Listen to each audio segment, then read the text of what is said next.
Hi guys, Jordan from B&B Campers. Just going to do your handover video on your Niesmann Arto. So we start under the bonnet. It's a bit awkward to get in here and see, to be honest, but you've got your power steering fluid over the back there, coolant just here in front of that. Your washer fluid goes down this pipe into the actual washer reservoir, so that goes in through that little cap just there at the top, which I've made obviously so that you can actually get to it. Engine oil goes in that little cap just down there, and then you check your engine oil from this dipstick just down here with the red top. Brake fluid attached to the servo down the back there, obviously on the right hand side because it's left hand drive. The engine battery itself in these vans doesn't actually sit under the bonnet, so you've got your positive prong just there and your negative is this one just here at the front. It has obviously had its full service at Fiat, so it is all good. There is a tyre that needs to be done, which we are having done, so that's the rear near side I believe, but that is all going to be done before you come and get the van. Obviously the rest of it has all had a good check over and it is all good. So if we carry on to the near side now, diesel filling point is this one just here, so that comes off literally just by turning it like that. So push in and around to the right to close it back up again.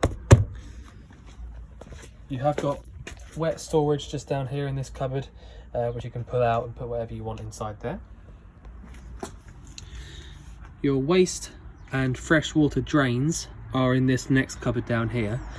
So you've basically got a few different ones because you've got the Audi heating system, which I believe is drained out from this red one just here at the front where it says warm. Your fresh water is drained out from this blue one over here, and then these two just here are for your actual waste tanks themselves. So basically if you wanted to drain out your fresh water, this one just here, waste tank, these two here, so just pull them out flat, Audi system, and your heating system as well. So basically if you want to drain the entire system out, you basically just want to drain all of these at the same time. And if you want to get absolutely all of the water out, is a good idea. So when you have these open, if you turn your pump switch on inside the van as well, that will just pump out the last of the water. So that's the way to get rid of it all, absolutely, you know, all from the system. If you want to really winterize it, which I won't do for the minute because I've got a few bits on inside so I can show you. So your fresh water goes in through that cap just there, which you can lock with your main key for the van itself. So that is this one just here, so you can lock that up. Your hookup point is just this one just here, so if you're at home or your campsite, wherever, having a hookup cable is really helpful if you want to use things on the 240 volt, or you know, keep your battery charged up properly all the time. Although this has got a solar panel on the roof, I believe, and the voltage inside is actually really good. So you know, you don't have to worry too much about that, but you know, it is always handy to have it plugged in if you can. The two vents just here are for your fridge, so I've got that lit up on the gas at the moment.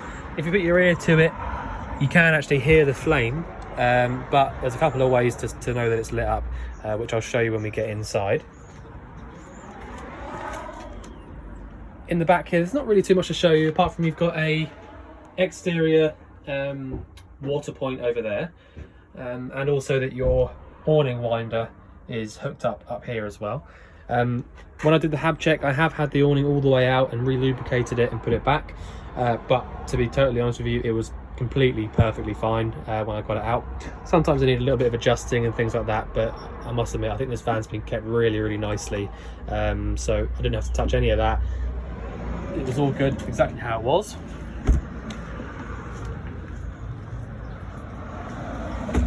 So the gas locker just here now on this side. The noise is the heating vent just here, which I've got on for the minute.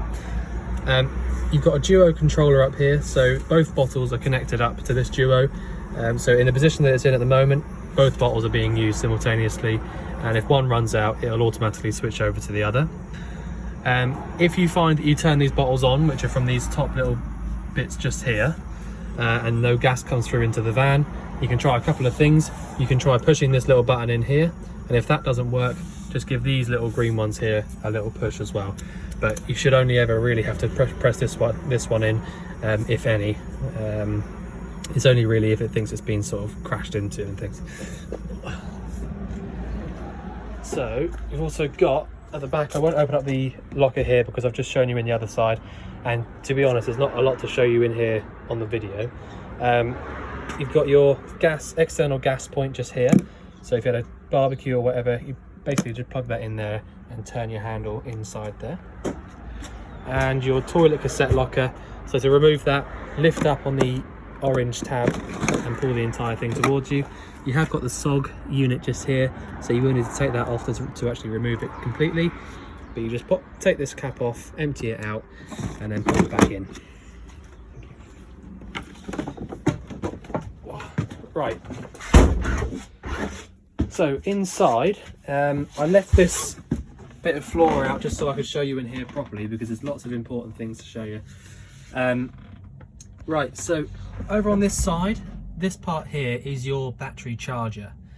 So if you had a hookup cable plugged in, this little clear circle over here would be glowing red. So reason being that when it's glowing red, it means that your battery is being charged, basically. So like I said, outside you have got a great big solar panel on the roof, so the actual voltage on the battery even now is perfectly good. In fact, it's really good. So when it comes to actually needing to have a hookup in, you are a lot better off than most, because you don't have to worry too much about the batteries draining out. But if you're going to use the battery heavily all the way through the night, it is handy to have a hookup cable, because obviously there's no sunlight to actually keep it topped up. But that being said, the other thing is you've got these gigantic AGM Victron batteries as well, so power wise I think you're going to be pretty good, really. You haven't got to worry about much. Next door to that, you've got your RCD box. So if you did have a hookup cable plugged in but nothing was working on the 240, so your plug sockets and things like that, then have a look in here and just make sure that they're all in the up position like they are now. If any of them are down, then just try flicking them back up again. If they don't stay up when you go to put them back up, that's normally an indicator that there's something wrong with something. Every once in a while something will trip down. It doesn't always mean there's something wrong with it. It just means that it's had a little bit of a funny 5 minutes, if you like. But there you go. That there is basically just like a, what does that say on it? Separator, electronic battery separator. Essentially just like a little junction box, really. Nothing really to worry about there. Next to that is your fuse box. The reason there's a little bit of tape on here is because these are forever falling off. It's not because it's, there's not really much you can do about that, to be honest. These little fronts are always coming off, but that's where all of your fuses are for the 12-volt system. So things like your lights, ignition, things like that are all individually sort of powered through there. So again, if you had a problem with anything 12-volt like that, you can have a little look in there, but obviously otherwise just let us know and we'll try and sort something out with you. Yeah, so that is a little sticker telling you what all of those fuses do, I believe. Yeah. Okay, so other than that, you've got this here, which is your inverter, which is powered over here. So you can have this plug socket working. If you turn that button on there, that plug socket works via the battery, basically, is how that works. If you ever needed to. Not the best idea. I mean, inverters are a great idea, obviously, because you can turn 12-volt into 240. But the whole time that you're using that 240-volt appliance, you're literally using so much power from the batteries, obviously dependent on what the actual appliance is. But you just need to really be quite careful. Obviously, I'll show you how to do this in a minute, but you need to keep an eye on your battery voltage when using the inverter here, just like I said, because it can drain it out quite quickly if you're not careful. But So that's it for under there. So I'll just pop that back for now. So, right, up here, behind this little cover, on the left-hand side, you've got your Aldi system. So that's your heating and your hot water, which, by the way, again, just like the awning, like I said a minute ago, I didn't have to touch anything on that. It was absolutely perfect. It's all working exactly how it should. The coolant in the cupboard is perfect at its perfect level. You know, I must admit, I've been really impressed with this van. You know, I haven't had to adjust much really. But you see there, look, so you see it sort of bubbling away in that little container there. So that's what you call the Audi coolant. So you see there, it's just below the maximum line, so that's absolutely perfect. The reason it's bubbling like that is because it's obviously the pump is on.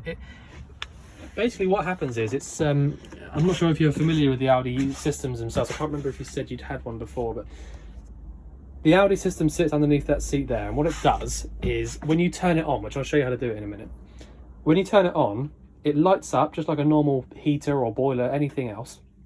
But the difference is all of these little vents like this one dotted around the van, so behind this seat and behind that seat probably as well, yeah, all of them, they are literally just radiators. So that coolant that I showed you back there, it heats that coolant up and then just pumps it around to the radiators, exactly like a household system. It's literally just like a combi boiler, a household combi boiler, but made sort of smaller and more compact for motorhomes. That's it, you know. It's so they do take slightly longer to actually start warming the van up, but once that water is hot and pumping around the van, you could turn it off and your van will stay warm for hours and hours. So whereas, you know, the other ones, they warm the van up quicker, but when you switch them off, that's it, you know, they start the van will start cooling down again really quickly, whereas these radiators will stay hot for hours. So yeah, anyway, enough about that. So the actual Audi system up here, so you see there's a little green light just there next to the on switch. That means that something's working and something's on. So if I click the menu button, right at the top here, you've got your internal temperature, or what you want the internal temperature to be. All right, so if I just show you something first, that temperature there is the temperature inside the van right now. Okay, so if I click menu again and then see, I can choose 18 degrees. So at the moment, the Audi system, because the gas switch here is on, is trying to heat the van up to 18 degrees. It's also trying to heat the water up to this level here. I can turn that up if I want to, and that will start heating the water up even more. But it's plenty hot enough. If you leave it there, it's fine. If you had a hookup cable plugged in, you can press this button on to 1 kilowatt, 2 kilowatt, or 3. But I haven't got a cable plugged in at the moment, so that's not going to work. So gas on or off, electric on or off. You do need to be careful when you use the electric. If you use 3 kilowatt, then that is a lot of amps. And I think I wrote that down, or I'm assuming I've written it down on your hab sheet. I think I remember doing it. But basically, if you use a 3 kilowatt one on your heater, on your Audi system here, what happens is I think it's something 11 amps or something like that. So for example, if you're plugged into a 13 amp pole, or even if you're plugged into a 10 amp pole and you use that on 3 kilowatts, what will happen is your pole outside that you're plugged into will trip, because you're drawing too much power inside, that the pole, you know, more power inside than your pole's actually giving you, so it will trip outside. So just be careful on that. I must admit, if you have it on 1 or even just 2 at a maximum, it is plenty powerful enough. So just something to bear in mind. But gas on, 18 degrees, and like I said, at the moment I can already feel, I mean, I've had it on for probably 20 minutes I reckon, and there's hot air coming from down here, so the radiators are already really hot. It's all working perfectly. I can feel it getting warmer in here already. So even though I said, you know, I know I said it takes a little bit longer to warm up, but it's still not very long. It's just not quite as quick as the other ones. But yeah, so this symbol at the top means that the water is being pumped round, and this symbol here means that the heating is working. All right, so it's as simple as that really. If you click on the settings button, you get to a few different things, but it's not really much to do, to be honest. If I was you, I would leave that alone because it's all set up pretty nicely at the moment. But yeah, so you know, after half an hour or an hour or so, you have nice hot water. But yeah, so that's the Audi system, that's the heating and the hot water. The first thing you want to do before you do that, when you first get into the van, is make sure that you've got water in the tank, which is by coming to your control panel. I've already switched it on, so that's literally just by holding this middle button down. And the whole time that this is on, it's telling you two things. The voltage in your leisure battery, because there's a caravan there and a voltage level there, and the fresh water level. So you've got a fresh water symbol here. The reason you know it's fresh water is because this sign is clearly a water tank, but there's nothing coming out the bottom of the tank. Now that always means that it's fresh. If I flick through here, click on this one here, which is your water level sensors. Fresh level, waste level. So you know that's waste because it's got a little bit at the bottom. So the waste is empty, fresh is half full. Battery levels, engine battery 13.1 volts, leisure 12.8. So that is absolutely brilliant, you know, really, really good voltage. So, right, lights. So your main light on and off switch is this one just here.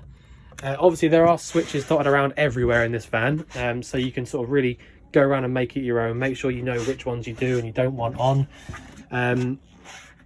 So that is all good. I've obviously gone around and checked that they work, and they do. Your pump, so again, right, so the first thing you want to do, sorry, so I'm going a bit too fast really. So if you see there, I've got that little pump switch on there, so it's illuminated blue. So the first thing I did when I came into the van, which is the first thing you should always do, is I came in, I turned it on, made sure I've got fresh water in the tank, pump switch on, and just come to the tap here, and just put it through. All right. Now, doing that, what that does is, I'm on the hot side there, and it's warm at the moment. I've had it on for 20 minutes, and it's warm already. What that does is, doing that, turning your pump on and coming to the sink here, what that does is it proves to you that your boiler is full. If I pulled this hot side and no water came through, that means that the boiler is not full. So before you start messing about and trying to sort of turn your boiler on and get the van heating up and stuff like that, you need to do this first. It is really important because the Audi system's kind of all in one, like a combi, like I said. It has to have water in it, okay?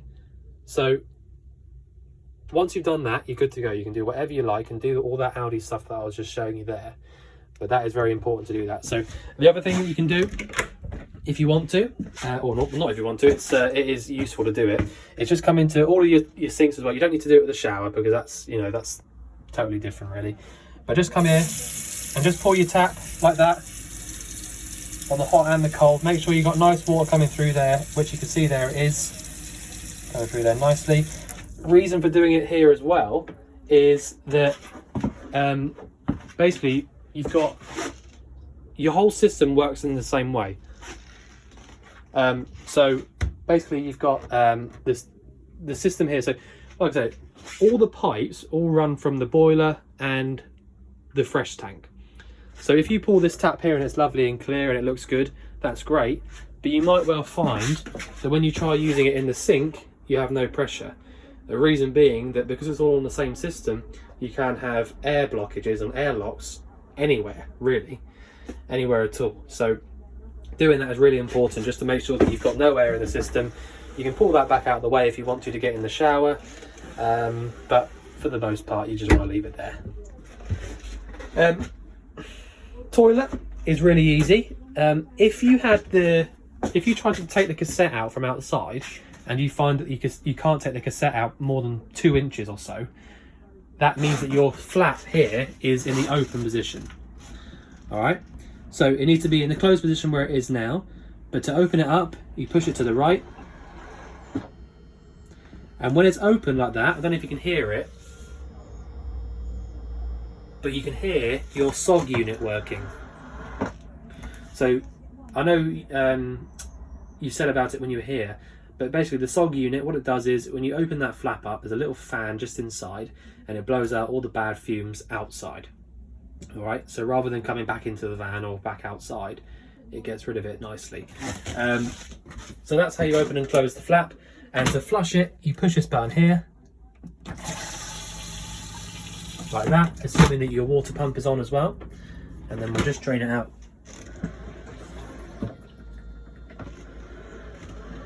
Like that. So there's good reason why it feels sort of motorized, by the way, as well when you do that. It's because of that SOG unit. So it can feel a little bit stiff sometimes to open those up, but you know, it's just the way they are with those SOG units on. Radiator there is nice and hot already. But yeah, so that's the bathroom. Right, so in the back, like I said, there's so many lights dotted around the van, so you can really make it your own with these. And I know that you came to see the van at night time anyway, but you know, it does look great when it's, you know, when it's dark outside. All of these switches all just do different things. I mean, you've got little sort of night lights there on the sides of those, which is that middle button there. These top lights up here, you know, to be honest, I really like this van. Not a whole lot to show you in the back, I'll admit. Got your windows there. All the windows have got blackout blinds, and also fly screens as well. So they're all good. And I've got to just show you how these work, these windows. So you push this little button in here, and the window will push out. They've all got a little latch like that, and there as well. So just push up a little bit further, pull it back, button in, push around. And you'll notice that basically these bits here slide up and down to sort of match up with the brackets for the window there. Only thing to point out really is if you were parked up right up against the wall or something like that, because these windows work on these latch systems, what you need to be careful of is, so for example, if I've got it on this latch here, it now won't just pull back in on its own. See, I'm trying to pull it in, it won't come back in on its own. You need to be able to push it open a bit more like that, and then it will come back in. So the point being, if you parked right up against another car or a tree or a wall or whatever, then you need to be able to open that window a little bit extra in order to bring it back. So if you open it up and it latches and it literally is right up against something, you'll find that you won't be able to pull the window back in without taking these off. So just bear that in mind. You know, that so many vans are exactly the same with these little latch systems, but you know, I just like to point it out just in case you don't realise that you need to be careful with it. Fridge. So let me just show you how this works. So you've got a nice blue light down here. So this is your fridge section, and then up the top here is your freezer point or freezer section. So the way to use this fridge is you can turn it on just by holding the left hand side here, and then using the right hand side of the button you can flick through all of your modes. So at the moment I've got it on gas, so that's that one there. So if you listen, it will just light up. In fact, it may have already. Yeah. So at the moment it's lit up on gas. If I had a hookup cable plugged in, I'd choose 230, but obviously there's no cable plugged in at the moment, so that's why these red lights are flashing. And if I had the engine running and I was driving, I would use the 12 volt. All right. So 12 volt only for when your engine's running. Gas, if your gas is on. 230 if you've got a hookup cable plugged in. The way to use these fridges, you know, in general, is to either get the fridge cold first via the gas or the mains cable, so the 230 volt section, because they're the only two that will get this fridge cold on their own. If you drive the van with it on the 12 volt, I can guarantee you that when you get there, it won't be cold. The 12 volt is only really made to keep the fridge cold for when you're moving, and then you would normally flick back to one of these two when you get to where you're going. It's the same on all the fridges. It doesn't matter how big or small it is. It's just the way they are. So you need to get it cold with all your stuff in it first So the way I like to think about it, if you fill your fridge up with whatever you want, put it on overnight before you go away somewhere, and when you get up in the morning and go, it'll already all be cold. Switch it over to your 12 volt and then you're good to go. All right, so I'll just turn it off now, like that. As long as those lights are off in there, then it's all off. Your oven, or little, yeah, it's just an oven actually. So your oven is really, really easy. You just literally push this button in and turn it around to the left, and you'll see there it will light up down the bottom. If I just hold it on for a sec and let that out, there you go, that's all lit up. So that's doing exactly what it should do. You have got a thermocouple on that, as well as on all of these hobs as well. So the thermocouple is this little prong at the back. You have also got obviously an ignition on all of those as well, but the thermocouple, the same as the oven and the fridge and every gas appliance actually. What the thermocouple does is, if I had this lit up, so if I just light one of these up, one sec, do it with one hand, a bit awkward, but there you go. Light one of these up, and now I've let go of the fob. Okay, what that means is, it means that the thermocouple recognises that there's burning gas coming through that hob ring there and touching the thermocouple. The thermocouple's got hot enough to realise that. Now, if I blew that flame out without turning this knob off, that thermocouple would notice that there's no more burning gas coming through, and it would stop the gas coming out after about 5 or 6 seconds or so.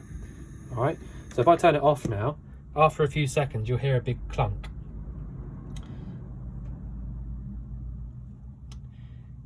Sometimes they take a bit longer.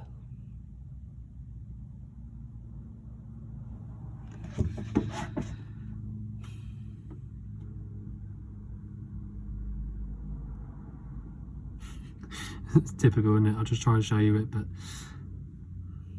it will happen. But anyway, you've got it all on these, you know, all on the same system, and basically, like I said, if it got blown out by the wind or somebody blew the flame out, that thermocouple, oh, it just happened, but I was talking. That thermocouple would stop that gas coming through. So it's like a little ball bearing, basically. It just, you know, it just stops the flow of gas. So that's how they all work. This ignition here is just for these 3 hobs, but they all work exactly how they should. What else have we got down here? We've got this little handle which opens up this locker, comes into this little hook. That's just a load of nice storage down there. You have got this little bit here inside here, which is for the sink. These 2 down here, I don't want you to worry about what they are, but basically it's their thermostats. So for your Audi system, this one has Audi written on it. What it does is, well, it allows it to read that temperature, which it tells you on the front of the screen. So it's saying there 4 degrees, but that's because I've just had a load of stuff around there. So if I go on there, turn it all on, it'll basically read the temperature. It's because I had this fridge door open right next to it is why that's happened. But yeah, it'll just basically read the temperature up on the control panel there and allow you to get to whatever temperature you want to. That's all that is. It's not a button or anything like that. It's just literally a thermostat. What else have we got? So, well, huge amount of storage down there, obviously. Just thinking about it, I'm not sure if there is a solar panel on the roof. I can't actually remember. I assumed that there was because there's such good power in the batteries, but it might just be that your battery's so good that actually you don't need one. I was just thinking about that then. I'll have to have a little look when we get outside the van, but yeah, the power in the battery when I first got in the van was so good that I just literally assumed that there's a solar panel on the roof, because I've not had it charging or anything like that. It's literally fantastic.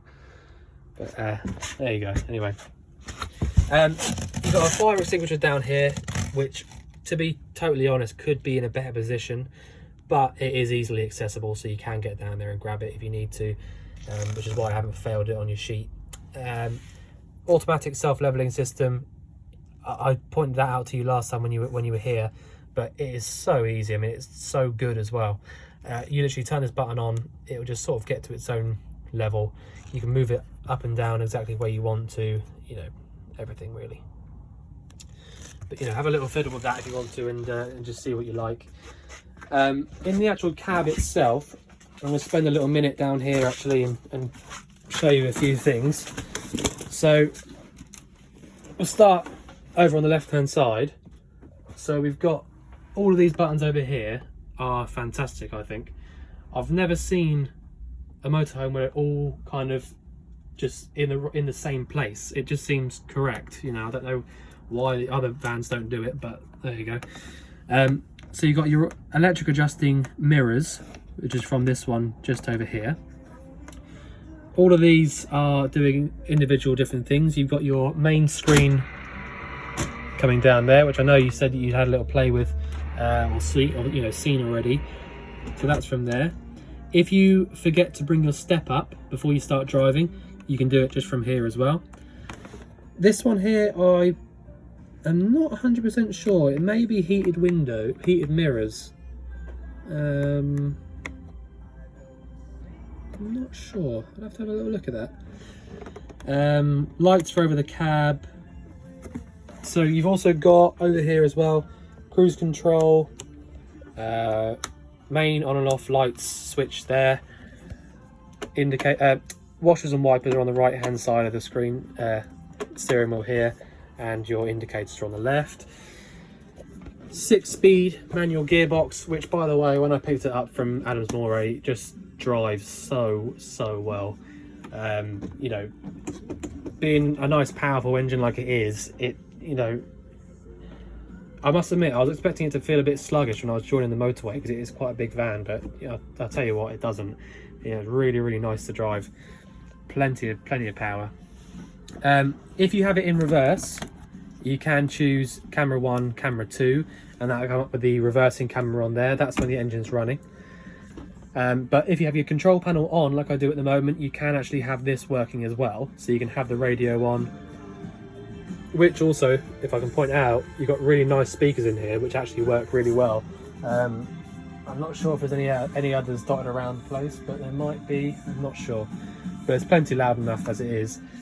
You can flick through, you've got USB, you know, source, go back to the source there, you got all sorts really, all sorts. But turn it off there, hold that button down like that. You've got air conditioning, so that works from this button just here, and that will only come on if you have the numbers from 1 to 4 rather than on 0, because the aircon needs to be sort of have air pumping through it in order for it to work. The actual temperature is the outside of this dial here. The actual fan settings, so where the actual air goes, is on this one. So you've got your demister for the front screen over here, and drawing air in from outside or recirculate is there.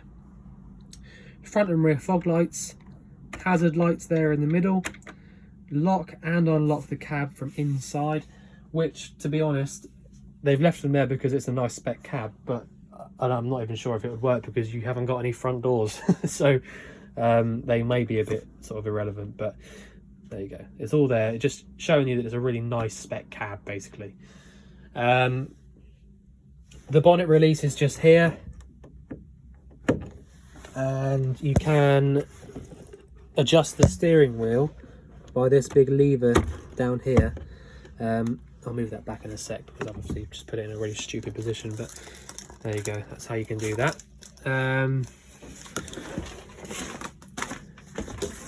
But yeah, so the rest of it is, you know, just drawers, cupboards, bits and pieces like that.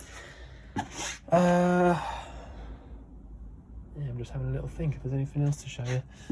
I'm not sure that there is.